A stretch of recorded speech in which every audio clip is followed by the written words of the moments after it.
आज का ये एपिसोड शुरू करने से पहले एक छोटी सी बात। क्या आप भी अपना पॉडकास्ट बनाने की सोच रहे हैं? तो एंकर ट्राई कीजिए।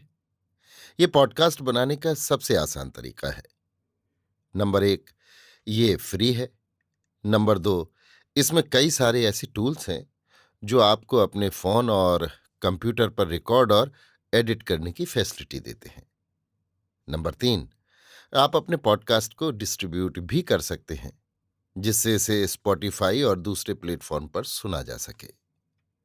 तो डाउनलोड कीजिए फ्री एंकर ऐप या विजिट कीजिए anchor.fm पर अपना पॉडकास्ट स्टार्ट करने के लिए। ये तो थी एक छोटी सी जानकारी, और अब शुरू करते हैं एपिसोड का सिलसिला। तो आज के एपिसोड में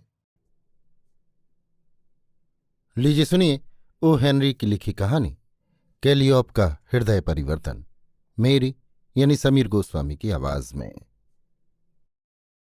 कैलियोप कैट्सबी आज अपने आपे में नहीं था। उस पर गहरी उदासी छाई हुई थी। वो अंतरीप जिसे दुनिया कहकर भी पुकारा जाता है, विशेष तौर पर उसका क्विकसैट कहलाने वाला भाग, उसकी दृष्टि में किसी हानिकारक गैस के समूह से अधिक कुछ भी नहीं था। आधा सीसी का दर्द हो जाए तो तत्वज्ञानी स्वसंभाषण करके आराम पालेगा। स्त्रियां रोकर अपना दर्द हल्का कर लेंगी। पूर्व के कमजोर निवासी अपनी स्त्रियों को कपड़े की कीमत के विषय में डांट फटकार कर मन का बोझ उतार लेंगे। लेकिन क्विकसैट के निवासियों के लिए ये सारे उपाय अपूर्ण थे। विशेष तौर से कैलियोप ने तो अपने मन की गहरी निराशा दूर करने का उपाय अपनी बुद्धि के अनुसार ढूंढ ही लिया था। रात को ही कैलियोप ने आने वाली उदासी की पूर्व सूचना दे दी। उसने अपने ही कुत्ते को ऑक्सीडेंटल होटल के बरामदे में लात मार दी और माफी मांगने से इनकार कर दिया। बातचीत में भी वो छिद्रान्वेषी और अहन्मय हो गया था। इधर उधर भटकते हुए पेड़ों की टहनियां तोड़कर उनके पत्तों को दांतों से चबाने लगा। ये सब अपशकुन थे।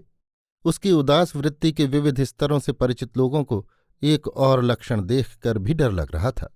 वो था उसका अतिशय शिष्टाचार और औपचारिक शब्दों का प्रयोग। उसके सदा के मर्मभेदी कठोर लहजे का स्थान एक धीमी फुसफुसाहट ने ले लिया था। उसके व्यवहार में एक खतरनाक तकल्लुफ आ गया और उसकी मुस्कुराहट विकृत हो गई, जिससे उसके चेहरे का बायां भाग कुछ तिरछा उठा हुआ दिखाई देने लगा। इन सब लक्षणों से क्विकसैट के निवासियों को आने वाले दुर्भाग्य की पूर्व सूचना मिल गई।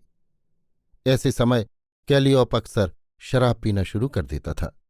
उसी दिन आधी रात के करीब वो घर जाता हुआ दिखाई दिया। रास्ते में मिलने वाले हर व्यक्ति को वो झुक झुक कर आपत्तिहीन सभ्यता से नमस्कार करता जा रहा था। अभी तक उसकी उदासी खतरे के स्तर तक नहीं पहुंची थी। खतरे की घंटी तो तब बजती है जब वो सिल्वेस्टर हजाम की दुकान के ऊपर वाले अपने कमरे की खिड़की में बैठकर सुबह तक बेसुरे दर्द भरे ग्राम गीत गाता रहता है और साथ में गिटार की टांग तोड़ता हुआ शोर मचाता रहता है। उसका हृदय सम्राट नीरो से भी अधिक उदार था, इसलिए क्विकसैंड पर आने वाली आपत्ति की संगीतमय सूचना वो पहले ही दे दिया करता था। वैसे तो कैलियोप कैट्सबी एक शांत और मिलनसार आदमी था। आलस की सीमा तक शांत और निकम्मेपन की हद तक मिलनसार। ज्यादा वो आवारा और उत्पाती था, पर बिगड़ने पर क्विकसैंड के लिए साक्षात यमदूत। उसका प्रत्यक्ष पेशा था किसी मकानों के दलाल के यहाँ नौकरी करना। सीधे सादे पूरब के निवासियों को वो मकान, जमीन या गोचर दिखाने ले जाया करता था। दरअसल वो दक्षिण का निवासी था। उसका दुबला पतला 6 फुट लंबा ढांचा, बोलने का अस्पष्ट ढंग और गवारू मुहावरे इस बात का प्रमाण थे। परंतु फिर भी इस पश्चिमी प्रदेश में आकर बसने के बाद दक्षिण के रुई के खेत और नील की झाड़ियों में भटकने वाले इस आलसी, निकम्मे और गंवार आदमी ने उन लोगों की नज़रों में एक गुंडे की सी शोहरत पाली थी जो जीवन भर गुंडागिरी की कला का अध्ययन करते रहते हैं। दूसरे दिन सुबह 9 बजे वो बिल्कुल तैयार हो गया। अपने जंगली गीतों से और बोतल भर शराब से प्रेरित होकर क्विकसैंड के निरुत्साही लोगों से नवीन विजयश्री छीन लेने को वो तैयार था। कमर में कारतूसों के आड़े टेढ़े गोल पट्टे बांधे हुए, कई बंदूकों से लेस, गले तक नशे में डूबा, वो क्विकसैंड के बाजार में निकला। वो इतना उदार था कि शहर को चकित करके चुपचाप घेरना नहीं चाहता था। इसलिए उसने नुक्कड़ पर आकर रणभेरी बजाई। स्टीम पियानो के समान कर्कश चीत्कार ही उसका नारा था, जिसने उसके लिए जन्म के नाम को मिटाकर कैलियोप जैसा श्रेष्ठ नाम कमाया था। चीत्कार के साथ ही उसने अपनी बंदूक से 3 गोलियां छोड़ी, कुछ तो निशाना आजमाने के लिए और कुछ बंदूक को गरमाने के लिए। ऑक्सीडेंटल होटल के मालिक कर्नल स्वाजी का पीला कुत्ता आखिरी बार भौंककर धूल चाटता हुआ जमीन पर आ गिरा। ब्लू फ्रंट स्टोर में से हाथ में केरोसिन की बोतल लेकर सड़क पार करता हुआ एक मैक्सिकन एकाएक जोर से भागा। अभी तक उसके हाथ में टूटी हुई बोतल का सिरा पकड़ा हुआ था।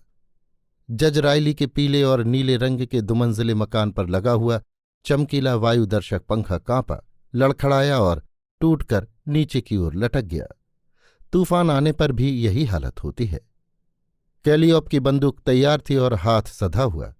युद्ध का स्वाभाविक उल्लास उस पर छाया हुआ था। यदि कड़वाहट या उदासी थी तो सिर्फ इतनी कि सिकंदर के समान उसकी विजय का प्रदेश भी क्विकसैंड की छोटी सी दुनिया से मर्यादित था। चारों तरफ गोलियां चलाता कैलियोप आगे बढ़ा। कांच के टुकड़े ओलों के समान बरसने लगे। कुत्ते इधर उधर भागने लगे। मुर्गे कुकड़ू कू करते हुए पंख फड़फड़ाने लगे और गली में खेलते हुए बच्चों को पुकारने के लिए चिंतायुक्त जनानी आवाजें चीखने लगीं। इस सब शोरोगुल के बीच बीच में कैलियोप की बंदूक गूंज उठती और ये गूंज भी कभी कभी उस चीत्कार में डूब जाती जिससे क्विकसैंड के निवासी भली भांति परिचित थे। जिन दिनों कैलियोप पर इस तरह की उदासी छा जाती, उन दिनों क्विकसैंड में कानूनन छुट्टी घोषित कर दी जाती थी। जिस गली में उसका आगमन हो जाता, दुकानों के नौकर खिड़कियां और दरवाजे बंद कर देते। कुछ समय के लिए कारोबार बिल्कुल बंद हो जाता। मार्ग में सबसे पहले चलने का अधिकार उसी का था। विरोध के अभाव में और ध्यान बंटने का कोई जरिया न होने से उसकी उदासी और भी गहरी हो जाती। परंतु आज 4 चौक आगे श्रीमान कैट्सबी को बंदूक से बंदूक का जवाब देने और उनके मारपीट के शौक का स्वागत करने के लिए जोर शोर से तैयारियां हो रही थी। पिछली रात ही शहर कोतवाल बक पैटरसन के पास कैलियोप के आसन्न विस्फोट का समाचार लेकर कई अर्दली आ चुके थे। कोतवाल साहब अब तक इस गुंडे के कारनामे सहन करते रहे, परंतु अब उनकी सहिष्णुता की सीमा आ चुकी थी।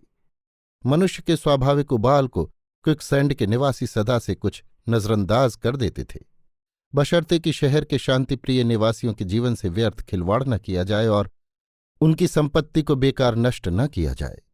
शहर के निवासियों की भावना कानून के सख्त प्रवर्तन के खिलाफ ही रहती थी, परंतु कैलियोप ये सीमा लांघ चुका था। उसके आवेग आजकल इतने अधिक और हिंसक होने लगे थे कि वे मनुष्य के स्वाभाविक और स्वस्थ आवेश के दायरे में नहीं आ सकते थे। अपने छोटे से कमरे में बैठा हुआ बक पैटरसन कैलियोप की नाराजगी की घोषणा करने वाली उस चीत्कार की प्रतीक्षा कर रहा था। ये संकेत मिलते ही वो उठ खड़ा हुआ और उसने अपनी बंदूकें संभाल लीं। 2 दारोगा और 3 अनुभवी बंदूकबाज नागरिक कैलियोप की गोलियों का मुकाबला करने उसकी मदद के लिए आ गए थे। व्यूह रचना करते हुए बक पैटरसन ने आदेश दिया, उसे घेरे में ले लो, बोलना बिल्कुल नहीं और दिखाई देते ही गोली चला देना। अपने आप को बचाकर उस पर वार करना। वो नंबरी बदमाश है, परंतु मुझे विश्वास है कि अब की बार उसे धूल चाटनी पड़ेगी।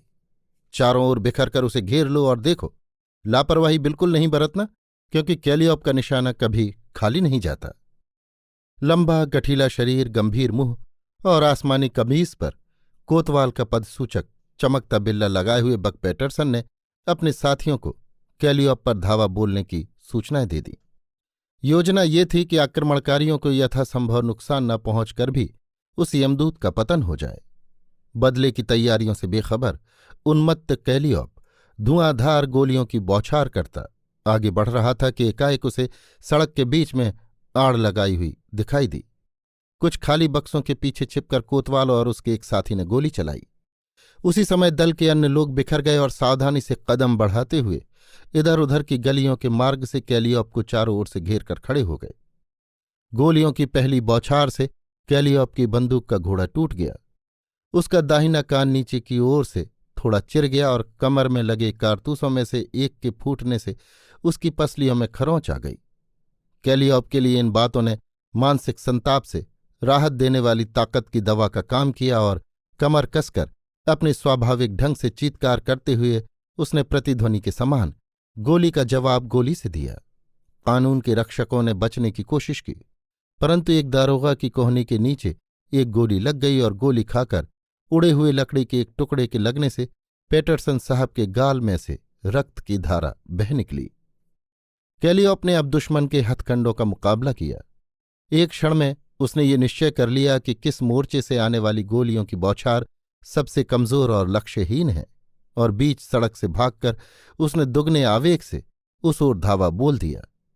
असाधारण धूर्तता से उस दिशा के विरोधी पक्ष ने, जिसमें एक दारोगा और 2 बहादुर स्वयंसेवक थे, लकड़ी के डिब्बों के पीछे कुछ देर छिपे रहकर कैलियोप को आगे बढ़ जाने दिया और पीछे से उस पर हमला बोल दिया। दूसरे ही क्षण कोतवाल साहब और उनके साथियों ने कुमुक पहुंचाई और कैलियोप को ये सोचने पर विवश कर दिया कि यदि युद्ध का आनंद लंबे समय तक जारी रखना हो तो उसे अपने विरोधियों का बल कम करने का कोई न कोई उपाय जरूर ढूंढना पड़ेगा। उसकी नज़र एक ऐसे स्थान पर पड़ी जो उसकी आवश्यकता को पूरा कर सकता था, बशर्ते कि वहां पहुंच जाए। पास ही एक छोटा सा रेल का स्टेशन था। प्लेटफॉर्म पर जमीन से कोई 4 फुट ऊंचा बना हुआ छोटा सा लकड़ी का मकान था, जिसकी हर दीवार में एक खिड़की थी। भारी संख्या में विरोधियों से घिरे हुए किसी व्यक्ति के लिए तो वो एक किले का काम दे सकता था। कैलियोप ने बहादुरी के साथ तेजी से उसी ओर दौड़ लगाई। कोतवाल की सेना ने गोलियों के धुएं से उसे घेर लिया। अपने आश्रय स्थान तक वो निरापद पहुंच गया। ज्यों ही सूरमाओं का दल वहां पहुंचा, स्टेशन मास्टर साहब गिलहरी की तरह खिड़की से कूदकर भाग गए। पैटरसन और उसके साथियों ने भी मलबे के एक ढेर के पीछे अपना मोर्चा लगाया और विचार विनिमय करने लगे। स्टेशन के मकान में एक निर्भीक गुंडा छिपा है, जिसका निशाना अचूक है और जिसके पास काफी बारूद है। घिरे हुए किले के चारों ओर कोई 30-30 गज तक बिल्कुल खुला मैदान है। स्पष्ट है कि जो व्यक्ति उस आरक्षित क्षेत्र में पांव रखेगा वो कैलियोप की गोली का निशाना बन जाएगा। कोतवाल दृढ़ था। उसने निश्चय कर लिया था कि दोबारा क्विकसैंड की गलियों में कैट्सबी की चीत्कार कभी नहीं गूंजने दूंगा। वो इस बात की घोषणा भी कर चुका था। सरकारी और व्यक्तिगत दोनों तौर से वो इस बात को अपना कर्तव्य मान चुका था कि गड़बड़ी के स्रोत इस गुंडे पर वो रोक लगा कर रहेगा। उसने सबको अब तक बहुत परेशान कर दिया था। पास ही में छोटा मोटा सामान ढोने का एक ठेला पड़ा था। वहीं पर चारागाह से शहर में भेजने के लिए कई बोरे ऊन के रखे हुए थे। ठेले पर कोतवाल और उनके साथियों ने ऊन के 3 बड़े बोरे लादे। आत्मरक्षा के लिए इन बोरों के पीछे झुका हुआ बक पैटरसन ठेले को धीरे धीरे आगे खिसकाता कैलियोप के किले की तरफ बढ़ा। उसके साथी चारों ओर बिखर कर इस तैयारी में खड़े हो गए कि घिरा हुआ शिकार यदि अपनी ओर सरकने वाले कानून के उस पहरेदार को चकमा देने की कोशिश करे तो वे उसे रोक लें। कैलियोप ने सिर्फ एक बार अपनी झलक दिखाई। एक खिड़की से उसने गोली चलाई, परंतु कोतवाल के विश्वसनीय कवच से ऊन के कुछ रेशे उड़ने के सिवाय और कुछ नहीं हुआ। दल द्वारा छोड़ी गई गोलियां किले की खिड़कियों से टकराकर शांत हो गईं। दोनों ओर कोई नुकसान नहीं हुआ। कोतवाल अपने सुरक्षित रथ को आगे बढ़ाने में इतना उलझा हुआ था कि कुछ ही मिनट बाद प्लेटफॉर्म पर आने वाली सुबह की गाड़ी की बात ही भूल गया। वो प्लेटफॉर्म से कुछ ही दूरी पर था कि दूसरी तरफ से गाड़ी आती दिखाई दी। गाड़ी यहां 1 ही मिनट रुकती थी। उफ! कैलियोप के लिए कितना सुंदर अवसर था। पिछले दरवाजे से एक कदम बाहर निकलो, गाड़ी में चढ़ो और चल दो। उस कवच को एक ओर फेंक कर बक पैटरसन बंदूक संभाले आगे बढ़ा और कमरे के जीने पर आ खड़ा हुआ। अपने दृढ़ कंधे के एक ही धक्के से उसने दरवाज़ा खोल दिया। उसके साथियों को कमरे में गोली की एक आवाज सुनाई दी और उसके बाद सब कुछ शांत हो गया। कुछ समय बाद घायल व्यक्ति ने अपनी आंखें खोली। थोड़ी देर तक सुन्न रहने के बाद उसमें देखने, सुनने, सोचने और समझने की चेतना लौटी। चारों ओर आंखें दौड़ाते हुए उसने देखा कि वो लकड़ी के तख्ते पर पड़ा हुआ था।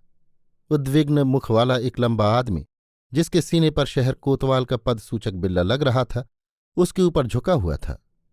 काले कपड़े पहने, झुर्रीदार चेहरे वाली और काली चमकती आंखों वाली एक बुढ़िया उसकी एक कनपटी पर गीला रूमाल फेर रही थी। घायल परिस्थिति को समझने और बीती घटनाओं के साथ उसका सामंजस्य बिठाने की कोशिश कर ही रहा था कि बुढ़िया बोली, वाह रे मेरे बहादुर, शेर, पहलवान, गोली ने तो तुझे छुआ भी नहीं। वो तो तेरे सिर को खरोंचती हुई निकल गई थी, जिससे तू बेहोश हो गया। इस तरह की बातें मैंने पहले भी सुनी हैं। इसे झटका लगना कहते हैं। एबल वाइकिन गिलहरियों को इसी तरह मारता था। थोड़ी सी खाल छिल गई है और कुछ नहीं। तू तो जल्दी ही अच्छा हो जाएगा। काफी ठीक हो भी गया है। क्यों, थोड़ी देर चुपचाप पड़ा रहे जब तक मैं तेरा सिर धो दूं।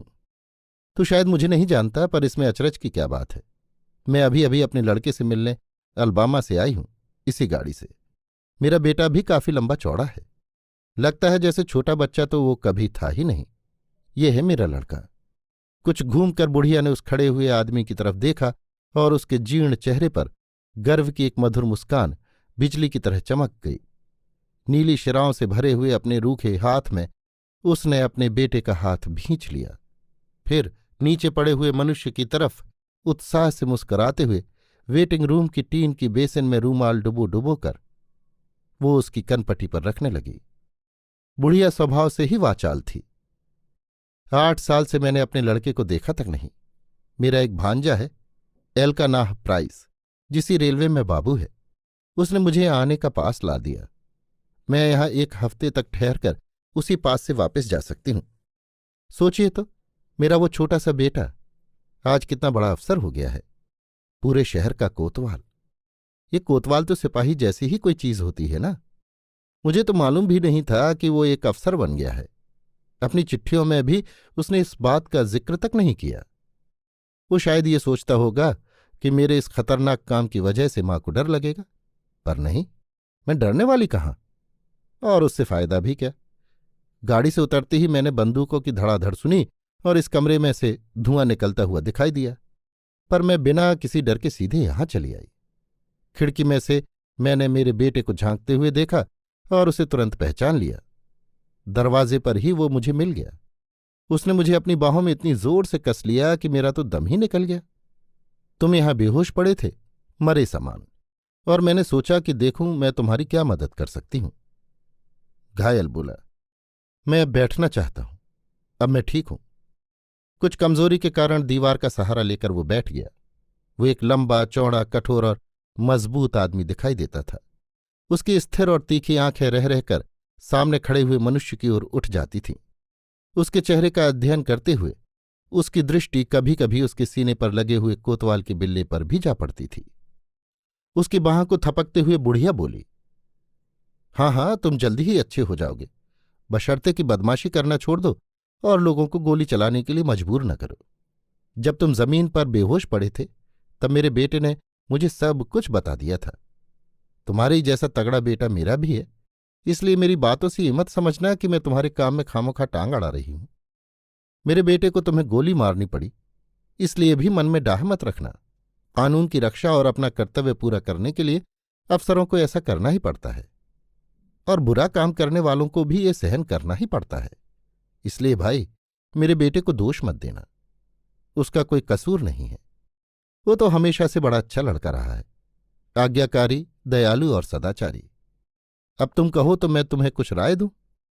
ऐसा काम फिर कभी मत करना। अच्छे आदमी बनो, शराब छोड़ दो, शांति से रहो, भगवान से डरो, बुरी सोहबत से दूर रहो, ईमानदारी से काम करो और चैन की बांसुरी बजाओ। उपदेश देते समय बुढ़िया ने काले दस्ताने पहने हाथों से घायल आदमी के कंधों को सहलाया। उसका चेहरा बहुत ही निष्कपट और सच्चा दिखाई देता था। फटे पुराने काले कपड़े और जर्जर टोप लगाए वो अपने लंबे जीवन के अंतिम दौर से गुजर रही थी और संसार के अनुभवों की मूर्तिमान प्रतिमा सी दिखाई देती थी। परंतु घायल आदमी तो बुढ़िया के पीछे चुपचाप खड़े हुए उसके बेटे को ही घूर रहा था। एकाएक वो बोला, कोतवाल साहब की क्या राय है? क्या वे भी इस उपदेश को अच्छा मानते हैं? ऐसा है तो अपने मुंह से कह दे। वो लंबा मनुष्य व्यग्रता से कुछ हिला। सीने पर लगे बिल्ले को उंगलियों से टटोलते हुए उसने बुढ़िया को अपनी ओर खींच लिया। वो मुस्कुराने लगी, 60 साल की किसी मां की शाश्वत मुस्कुराहट। अपनी टेढ़ी मेढ़ी उंगलियों से वो बेटे का मजबूत हाथ थपथपाने लगी। नीचे पड़े हुए आदमी की आंखों में आंखें डालकर वो आदमी बोला, बेशक तुम्हारी जगह अगर मैं होता तो मैं इस बात को मान लेता। यदि मैं एक निर्लज्ज और निराश पियक्कड़ या गुंडा होता तो मैं जरूर इस बात को मानता। अगर तुम्हारे स्थान पर मैं और मेरे स्थान पर तुम होते तो मैं कहता, कोतवाल साहब, मुझे एक बार मौका दीजिए। मैं कसम खाकर कहता हूं कि मैं इस जंजाल को छोड़ दूंगा। मारपीट और लड़ाई और बंदूकबाजी सब कुछ त्याग दूंगा। बेवकूफ़ी छोड़कर मैं एक अच्छा नागरिक बनूंगा और मेहनत करूंगा। ईश्वर मेरी सहायता करे। यदि तुम कोतवाल होते और तुम्हारी जगह मैं होता तो मैं यही कहता। खुशी में आकर बुढ़िया बोली, सुना तुमने? इसकी बात मान लो। वादा करो कि तुम अच्छे आदमी बनोगे और फिर ये तुम्हारा कुछ नहीं बिगाड़ेगा। 41 साल हो गए इसका जन्म हुए और तब से आज तक इसने सच्चाई से कभी मुंह नहीं मोड़ा। लेटा हुआ आदमी खड़ा हो गया और अपने हाथ पांव झटक कर जांचते हुए बोला, यदि मैं कोतवाल होता और तुम ऐसा वादा करते तो मैं कहता, जाओ तुम स्वतंत्र हो। अपना वचन निभाने की पूरी कोशिश करना। एकाएक घबराकर बुढ़िया बोली, हरे राम, मैं अपनी पेटी तो भूल ही गई। मजूर ने पेटी उतारकर प्लेटफॉर्म पर तो रखी, परंतु खिड़की से झांकते हुए अपने बेटे का मुंह देखकर मैं तो ऐसी भागी कि पेटी की सुध ही नहीं रही। उसमें खुद के हाथों से बनाए हुए बेल के मुरब्बे की 8 बरनियां हैं। मैं तो उन्हें जान से ज्यादा जतन करके यहां तक बांधे लाई हूं। चिंतित सी वो फुर्ती से बाहर चली गई। कैली ऑफ कैट्सबी ने बक पैटरसन से कहा, माफ करना बक, और कोई चारा ही नहीं था। खिड़की से मैंने उसे आते हुए देखा। मेरी आवारागर्दी के संबंध में उसने एक शब्द भी नहीं सुना है। मेरी उसे ये बताने की कभी हिम्मत ही नहीं हुई कि मैं समाज द्वारा तिरस्कृत एक निकम्मा आदमी हूं। गोली लगने से तुम वहां बेहोश मरे हुए से पड़े थे। एकाएक एक विचार आया और मैंने तुम्हारा बिल्ला तुम्हारे कमीज से खोलकर अपने सीने पर लगा लिया। मेरी शोहरत तुम्हारे सिर थोप दी। मां से मैंने यही कहा, मैं तो शहर कोतवाल हूं और तुम एक भयानक गुंडे। तुम अपना बिल्ला वापस ले सकते हो बक। कांपती हुई उंगलियों से कैलियोप कमीज पर लगा बिल्ला खोलने लगा। बक पैटरसन बोला, जरा ठहरो कैलियोप कैट्सबी, उस बिल्ले को वहीं रहने दो, और जब तक तुम्हारी मां शहर छोड़कर नहीं जाती तब तक उसे खोलने की हिमाकत करना भी नहीं। जब तक वो यहां रहती है, क्विकसैंड शहर के कोतवाल तुम हो। मैं शहर में घूमकर इस बात का बंदोबस्त कर दूंगा कि ये रहस्य तुम्हारी मां के सामने कोई न खोल सके। और अब ए पाजी नीच गधे, मां के उपदेश का पालन कर। मैं भी उस पर अमल करूंगा। कैलियोप का गला भर आया। हकलाते हुए वो बोला, बक, अगर मैं ऐसा न करूं तो मुझसे ज्यादा। बक चिल्लाया, चुप कर, वो वापस आ रही है। अभी आप सुन रहे थे ओ हेनरी की लिखी कहानी कैलियोप का हृदय परिवर्तन, मेरी यानी समीर गोस्वामी की आवाज में।